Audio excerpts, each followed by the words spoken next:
Hello students, मैं समित पाल सिंह आपका आज स्वागत करता हूं चंडीगढ़ डिफेंस एकेडमी के चैनल पे। और आज मैं बात करने जा रहा हूं एरर एनालिसिस के ऊपर।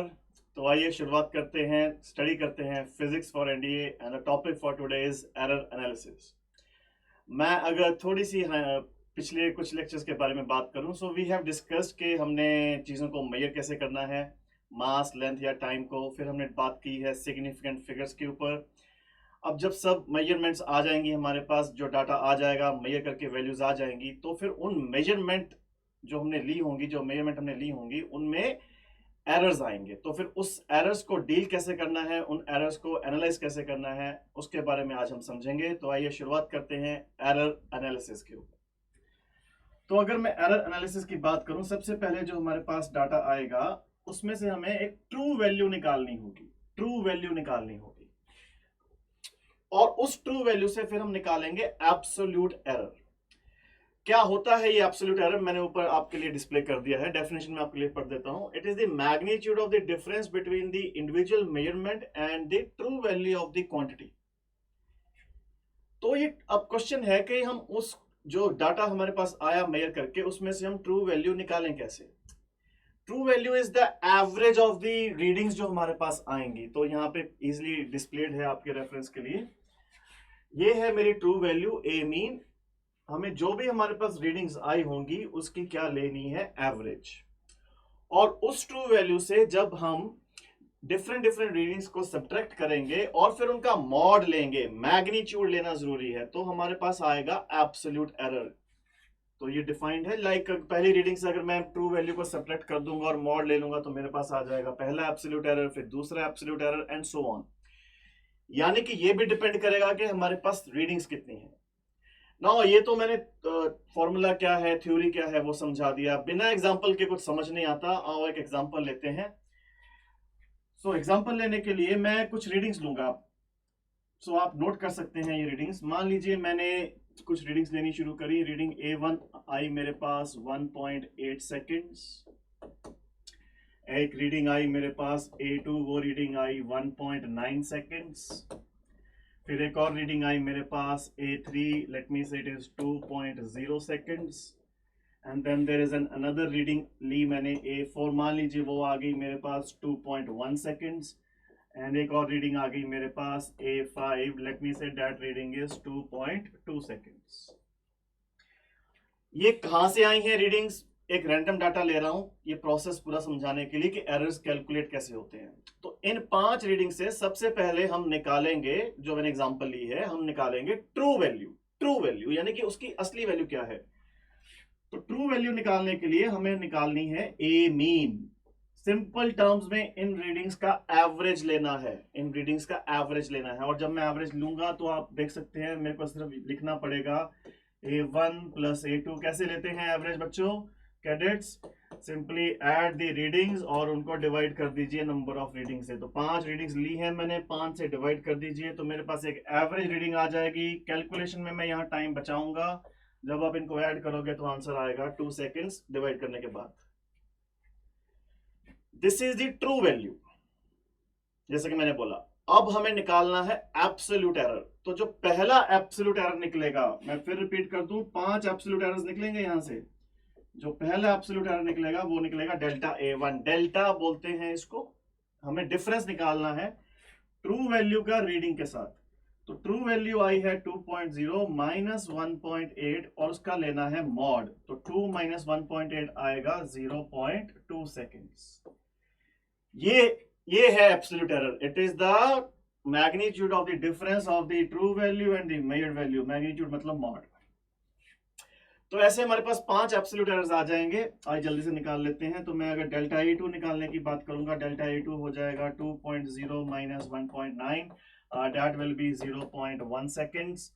फिर मेरे पास आ जाएगा डेल्टा A3। डेल्टा A3 हो जाएगा 2.0 माइनस 2.00, बिकॉज ये तो ट्रू वैल्यू था मेरा। ऐसे मेरे पास आ जाएगा डेल्टा A4। डेल्टा A4 आ जाएगा 2.0 माइनस 2.1। अब यहाँ पे ध्यान से देखिएगा प्लीज। 2 माइनस 2.1 एक्चुअली में आएगा नेगेटिव, बट हमें मैग्नीट्यूड लेना है, so it will be represented as positive, so it will be plus 0.1 seconds. And ऐसे ही मैं डेल्टा A5 निकाल सकता हूं, मैं यहां पे लिख देता हूं डेल्टा A5 जो हमारा बनेगा that will be 2.0 minus 2.2 and that will be how much plus 0.2 seconds. ये जो 5 एरर्स आए हैं delta A1, delta A2, delta A3 and delta A4 and delta A5, ये हैं हमारे एब्सोल्यूट एरर्स। तो आई होप आपको समझ में आ गया होगा कि एब्सोल्यूट एरर निकालना कैसे है। आगे जो भी एरर्स हम निकालने वाले हैं यही एग्जांपल मेरी रेफरेंस रहेगी, यही डाटा मैं यूज करता रहूंगा ताकि हमें समझ में आता रहे कि एक्चुअली उन डेफिनेशंस का मीनिंग क्या है। तो आओ कैडेट्स आगे चलते हैं, लेट्स प्रोसीड फर्दर। तो ये सारे एब्सोल्यूट एरर्स निकालने के बाद एक नया एरर डिफाइन किया जाएगा, वो होता है mean absolute error. Mean absolute error definition अगर आप देखोगे, सिंबल है उसका delta a mean and it is simply the average of mean absolute errors. जो भी हमारे एब्सोल्यूट एरर निकले तो उनकी क्या ले लेनी है हमको, एवरेज ले लेनी है। तो जब एवरेज लेंगे तो रिजल्ट क्या आएगा हमारे पास, आओ हम एग्जांपल से समझ लेते हैं। डेल्टा ए मीन निकालना है, डेल्टा ए मीन निकालना है, उन 5 एब्सोल्यूट एरर्स की एवरेज ली जाएगी। क्या थे वो हमारे 5 एब्सोल्यूट एरर्स, एक था हमारा 0.2 सेकंड्स, फिर था हमारा 0.1 सेकंड, फिर था हमारा 0, फिर हमारा आया था 0.1 सेकंड, फिर आया था हमारा 0.2 सेकंड्स, और उसके बाद कितने से डिवाइड करना पड़ेगा एवरेज निकालने के लिए, 5 से। तो 0.2 प्लस 0.13 हो जाएगा, 0.3 उधर से आ जाएगा, 0.3 प्लस 0.3 0.6 हो जाएगा, तो आंसर आ जाएगा 0.6 divided by 5 and it will give me 0.12 seconds। ये कौन सा एरर आ गया हमारे पास, मीन एब्सोल्यूट एरर। डेफिनेशन के हिसाब से, डेफिनेशन ऊपर डिस्प्ले कर दी है मैंने, निकालना कैसे है उसको यूज कैसे करना है साथ साथ में समझा रहा हूं। बिना एग्जांपल के कुछ समझ में नहीं आता, जितनी मर्जी थ्योरी पढ़ लो, एग्जांपल लेना बहुत जरूरी है। अब एक और चीज, ये जो हमने एरर्स निकाल लिए, अब इनको रिप्रेजेंट कैसे करें, सुनिए ध्यान से। मान लीजिए मेरे पास एक क्वांटिटी है ए जिसको मुझे रिप्रेजेंट करना है, तो उसकी एक आएगी ट्रू वैल्यू। अब हमने ट्रू वैल्यू निकालनी सीख ली, कैसे निकालते हैं ट्रू वैल्यू, एवरेज वैल्यू निकाल लो, और क्या करेंगे, बस एवरेज वैल्यू निकाल लीजिए, plus minus mean absolute error, इसीलिए ये एरर निकाला गया है। तो इस क्वांटिटी को रिप्रेजेंट करेंगे ऐसे। तो मान लीजिए जो अभी मैंने डाटा लिया था, मुझे उस पूरे डाटा को सिंगल लाइन में रिप्रेजेंट करना है। ये बोल रहा हूं मैं कि उस पूरे इतने बड़े डाटा को, अभी तो 5 रीडिंग्स ली थी, बहुत ज्यादा रीडिंग्स हो सकती हैं, उस डाटा को हम सिंगल लाइन में रिप्रेजेंट कैसे करें। मान लीजिए मैंने डाटा जो लिया वो टाइम का था, एक रीडिंग टाइम की ली थी, तो टाइम को जब मैं रिप्रेजेंट करने जाऊंगा, पहले आएगी उसकी true value, that will be 2.0 seconds, plus minus mean absolute error कितना निकाला है हमने, अभी निकाला है 0.12 सेकेंड्स, जो भी निकाला था ना 0.6 divided by 5 delta a mean, तो 0.6 डिवाइडेड बाई 5 हमारा हो जाएगा, सॉरी 0.12 डिवाइडेड बाई 5 कितना हो जाएगा हमारा, सॉरी 0.12 सेकेंड्स, 0.6 डिवाइडेड बाई, अभी किया था थोड़ी देर पहले 0.6 डिवाइडेड बाई 5, इसकी वैल्यू यहां पे डाल दो। तो ये रिप्रेजेंटेशन को समझना बहुत जरूरी है, बिकॉज इस रिप्रेजेंटेशन के बेसिस पे ही हमारी कुछ नेक्स्ट क्वांटिटीज डिफाइन होंगी, हमारे कुछ नेक्स्ट एरर्स डिफाइन होंगे। तो आओ उनके बारे में बात करते हैं। तो अगर नेक्स्ट एरर्स के बारे में बात करें, next error is relative error. Next error कौन सा है बच्चों, कैडेट्स, रिलेटिव एरर। तो अगर रिलेटिव एरर के बारे में बात करें, हमारी एक रिप्रेजेंटेशन अभी मैंने बोली थी, a is equal to a mean plus minus delta a mean. मैं फिर रिपीट कर दूं बार बार, ये हमारी ट्रू वैल्यू, ये है हमारा मीन एब्सोल्यूट एरर, और जो हमारी रिप्रेजेंटेशन अब आई थी क्वांटिटी की, वो थी ट्रू वैल्यू आई थी 2.0 प्लस माइनस 0.12 सेकेंड्स। तो अगर मुझे रिलेटिव एरर निकालना पड़ जाए तो बनेगा, प्लस माइनस ले लेंगे यहां से, डेल्टा ए मीन कितना है 0.12 और नीचे कितना आ जाएगा 2, कितना आ जाएगा, इसका आंसर कितना आ जाएगा, प्लस माइनस 0.06। 12/100 हो जाएगा, 12 को 2 से डिवाइड कर दीजिए 6 आएगा, दैट विल बी 0.06। अच्छा, रिलेटिव एरर के कोई यूनिट्स नहीं होते, सिंपली डेफिनेशन आपके सामने है, it is the ratio of delta a mean by A mean. Delta a mean है हमारा, मैं बार बार रिपीट कर दूं, डेल्टा ए मीन है हमारा मीन एब्सोल्यूट एरर, और ए मीन है हमारी ट्रू वैल्यू। ए कोई भी क्वांटिटी हो सकती है, मास हो सकता है, लेंथ हो सकता है, टाइम हो सकता है, कुछ भी हो सकता है, any quantity. And the other one is, इसके बाद जो एक और एरर है वो है percentage error, it is in front of you. किसी भी चीज को परसेंटेज निकालना हो तो व्हाट इज द प्रोसेस, हम उसको 100 से मल्टीप्लाई कर देते हैं। 100 से मल्टीप्लाई कर देंगे तो 0.06 को अगर मैं 100 से मल्टीप्लाई करूंगा तो आंसर कितना आ जाएगा, 6%।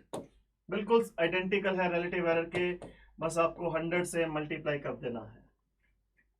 100 से मल्टीप्लाई कर देंगे तो आंसर आ जाएगा 6%। तो बेटा ये हो गए हमारे कुछ errors, absolute error, mean absolute error, relative error, percentage error, और इसको हमने निकालना सीखा है।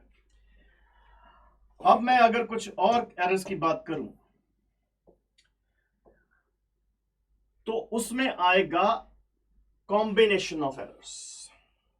देखिए मान लीजिए मेरे पास एरर्स मैंने निकाल लिए, जैसे मैंने अभी निकाले हैं, बट कुछ क्वांटिटीज कभी कभी हमें ऐड करनी पड़ती हैं, कभी कभी कुछ क्वांटिटीज को हमें सब्ट्रैक्ट करना पड़ता है, कभी मल्टीप्लाई, कभी डिवाइड, बहुत सारे मैथमेटिकल फॉर्मूलाज बन जाते हैं। तो उन फॉर्मूलाज में या उन रिलेशंस में हम एरर्स के साथ कैसे डील करें, तो उसको बोलते हैं हम कॉम्बिनेशन ऑफ एरर्स। तो शुरुआत करेंगे एडिशन से। If you have a look in the error of a sum, मान लीजिए मेरे पास दो क्वांटिटीज हैं, कैपिटल ए और कैपिटल बी, और इन दोनों को ऐड करना है। अब ए में भी एरर होगा, जैसे यहां पर रिप्रेजेंट किया हुआ है a plus minus delta a. B में भी एरर होगा, b plus minus delta b. जब दोनों ये क्वांटिटीज ऐड होंगी तो जेड में तो भी एक एरर बनेगा, क्योंकि जेड एक नया क्वांटिटी बनेगा, जेड एक नया क्वांटिटी बनेगा। तो जब उस क्वांटिटी में एरर निकालना होगा, रूल बहुत सिंपल है कि एरर्स भी साथ में ऐड ही होंगे, इसमें ज्यादा प्रॉब्लम है नहीं। मैं आपको एक एग्जांपल लेकर समझा देता हूं। आइए, इमेजिन मैं एक लेंथ लेता हूं L1, लेट मी से उसकी रीडिंग है 2.0 प्लस माइनस 0.1 मीटर। अब आपको ये सब समझ में आ रहा होगा कि रिप्रेजेंटेशन एक्चुअली में है क्या। मान लीजिए मैं एक नया लेंथ लेता हूं L2, उसको ले लेता हूं मैं 1.0 प्लस माइनस 0.2 मीटर्स। मान लीजिए मैं अब एक नई क्वांटिटी निकालना चाहता हूं Z, लेट मी से क्वांटिटीज को ऐड करना है L1 प्लस L2। तो रूल बहुत सिंपल है, उनकी ट्रू वैल्यूज भी ऐड होंगी। 2 प्लस 1 कितना हो जाएगा 3.0, प्लस माइनस एरर्स भी ऐड होंगे 0.3 मीटर्स। और क्या मैं अब इनमें रिलेटिव एरर या परसेंटेज एरर निकाल सकता हूं जेड में? अब मैं निकाल सकता हूं, क्योंकि मेरे को बस इसको इससे डिवाइड करना होगा। ये फिर बन गया इसमें एरर, ये फिर इसकी बन गई ट्रू वैल्यू। ओके, तो रिलेटिव एरर बन जाएगा 0.3/3, और परसेंटेज फिर हम 100 से मल्टीप्लाई कर सकते हैं। So this was about the addition of the quantities in the combination of errors. ऐसे ही कैडेट्स हो सकता है हमें डिफरेंस निकालना पड़ जाए, हो सकता है सब्ट्रैक्शन का क्वेश्चन आ जाए, या रिलेशन ऐसा हो कि हमें सब्ट्रैक्ट करना है। तो सब्ट्रैक्शन का रूल भी सिंपल ही है, ध्यान से देखिए। मान लीजिए मेरे पास दो क्वांटिटीज थी ए और बी, फिर से देखिए ए और बी दो क्वांटिटीज थी। अगर मैं इन दोनों को सब्ट्रैक्ट करना है तो ट्रू वैल्यू सब्ट्रैक्ट होगा, ए और बी सब्ट्रैक्ट होंगे, बट एरर्स हमेशा ऐड होंगे। ट्रू वैल्यू हमेशा सब्ट्रैक्ट होगी, बट एरर्स हमेशा ऐड होंगे अगर सब्ट्रैक्शन का क्वेश्चन है। एंड फिर हम z में फिर एक नया एरर निकाल सकते हैं। आइए इसको एग्जांपल से समझते हैं। लेट मी मैं फिर से वही एग्जांपल ले लेता हूं। L1 है 2.0 प्लस माइनस 0.1 मीटर्स। बिना एग्जांपल के ज्यादा डिटेल समझ में नहीं आती, तो एग्जांपल बहुत जरूरी है। और मान लीजिए मैं एक और लेंथ L2 ले लेता हूं, डेट इज 1.0, सेम डाटा लिया है मैंने, 0.2 मीटर्स। मान लीजिए मुझे एक नई क्वांटिटी निकालनी है Z, और इन दोनों का डिफरेंस लेना है, L1 माइनस L2 लेना है, डिफरेंस लेना है। तो डिफरेंस का रूल बड़ा सिंपल है कि जो ट्रू वैल्यू थी इनकी, ये जो असली वाली वैल्यू थी, ये तो सब्ट्रैक्ट होगी। तो 2 माइनस 1 क्या हो जाएगा 1.0, प्लस माइनस, बट एरर्स हमेशा ऐड होंगे, एरर्स हमेशा ऐड होंगे, रूल याद रख लीजिए, वेरी इंपॉर्टेंट रूल। और क्वेश्चन इसके बाद बहुत बार आ चुके हैं पेपरों में इसके ऊपर questions. So this was about the addition and subtraction. Now there is a possibility कि हो सकता है ये जो क्वांटिटीज हम ले रहे हैं ए और बी, कैपिटल ए और कैपिटल बी, ये मल्टीप्लाई हो रहे हो या डिवाइड हो रहे हो, या रेज टू पावर हो इसके फॉर्मूले में कुछ, तो उस केस को कैसे डील करेंगे आइए जानते हैं। बच्चों मैं रिपीट कर दूं, आज हम बात कर रहे हैं एरर्स की। तो अब मैं आया हूं प्रोडक्ट या क्वोशिएंट के ऊपर, प्रोडक्ट या डिवीजन के ऊपर। मान लीजिए z है a बाई बी, पहले सॉरी ए बी, z है ए बी, पहले मल्टीप्लाई का कर लेते हैं। मैं समझा रहा हूं यहां पे, आपको सब समझ में आ जाएगा ये मैंने क्या लिखा है। अभी रुकिए थोड़ी देर। मान लीजिए मेरी एक क्वांटिटी हो गई z is equal to a b, दोनों तरफ लॉग लेते हैं, दोनों तरफ लॉग लेते हैं, ठीक है। नेचुरल लॉग लेने जा रहा हूं, तो ये बनेगा log z is equal to log a plus log b। I am giving you simple proof कि करना कैसे है इसको डील। बेटा एरर्स कभी भी मल्टीप्लाई नहीं हो सकते, ये भी सुन लीजिए। ऐसा नहीं है कि अगर मैं ए बी निकाल रहा हूं तो मैं ट्रू वैल्यू मल्टीप्लाई कर दूं और एरर को भी मल्टीप्लाई कर दूं। नहीं नहीं नहीं, नहीं वो गलत है। एब्सोल्यूट एरर्स को मल्टीप्लाई नहीं कर सकते, तो इसका एक डिफरेंट स्ट्रेटजी निकलेगा। अब मैं डिफरेंशिएट करता हूं इसको। मान लीजिए एक बार इसको समझ लो, इजी है, don't worry. Differentiate with respect to किसी के साथ भी डिफरेंशिएट कर दीजिए। मान लो मैंने ए के साथ डिफरेंशिएट कर दिया। लॉग का डिफरेंशिएशन क्या होता है, 1/z। ये हो जाएगा dz by d a, dz by d a. Log a का डिफरेंशिएशन बनेगा 1/a, बाकी और कुछ आएगा नहीं क्योंकि ए से डिफरेंशिएट कर रहे हैं। और ये बनेगा 1/b और साथ में आएगा, बिल्कुल आएगा db by d a, because I am differentiating with respect to a. ये वाले डी ए को जब आप इधर लेके जाओगे, ये सबसे मल्टीप्लाई होगा, ये सबसे मल्टीप्लाई होगा, तो इन दी एंड जो हमारे पास बचेगा, okay let me write it here, this implies dz by z, ये डी इधर जाएगा, ये बन जाएगा d a by a and plus d b by b. तो प्रूफ आपके सामने है जो मैंने यहां पे लिखा हुआ है, जो थ्योरी में मैथमेटिक्स में लिखा हुआ है। डी याद रखिएगा, डी होती है डेल्टा, डेल्टा होता है थोड़ा लार्ज चेंज, डी हो जाता है काफी स्मॉल चेंज। बट ये टेक्निक हम यूज कर रहे हैं रिजल्ट को प्रूव करने के लिए। It's a better way of proving it. अगर दो क्वांटिटीज ऐड हो रही हैं तो उनका जो रिलेटिव एरर है वो ऐड होगा, उनका रिलेटिव एरर ऐड होगा। तो हम यहां से डेल्टा जेड बाई जेड निकाल सकते हैं, हम डेल्टा जेड बाई जेड निकाल सकते हैं। So same is true for division.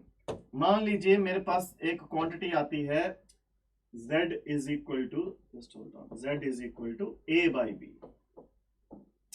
जब हम लॉग लेंगे, डिफरेंशिएट करेंगे, मैं थोड़ा सा यहाँ पे बता दूं आपको, चीजें समझा दूं। जब हम लॉग लेंगे तो ये लॉग z बनेगा log a minus log b। Minus आ गया ना, बट अभी आप बोलोगे सर यहाँ प्लस कैसे है, तो उसको समझाने के लिए सुनिए। जब हम इसको डिफरेंशिएट करेंगे, मेरे पास फिर से वो रिजल्ट आएगा एक dz by z is equal to da by a minus db by b। Got it? But ये तो डिफरेंशिएशन के बाद रिजल्ट आया मेरे पास, इसमें तो अभी एरर का कंसेप्ट मैंने डाला ही नहीं, ये तो मैंने सिंपल एक मैथमेटिक्स लगाया है डिफरेंशिएट करके। तो जब मैथमेटिक्स, एरर का मैथमेटिक्स लगाएंगे, फिर एरर का एक वो कंडीशन है जो हमने शुरू में भी बोला था, errors will be always added. याद है जब हमने सब्ट्रैक्ट किया था तब भी एरर्स को ऐड ही किया था, जब हमने क्वांटिटी को सब्ट्रैक्ट किया था तब भी एरर्स को ऐड ही किया था। फिर हम बोल देते हैं कि सिंस हमें मैक्सिमम एरर निकालना है, हमें मैक्सिमम एरर निकालना है, तो एरर्स को ऐड करना पड़ेगा। इसलिए फिर हम फोर्सफुली इसको प्लस कर देते हैं, क्योंकि अब हम इसमें एरर का कंसेप्ट डाल रहे हैं।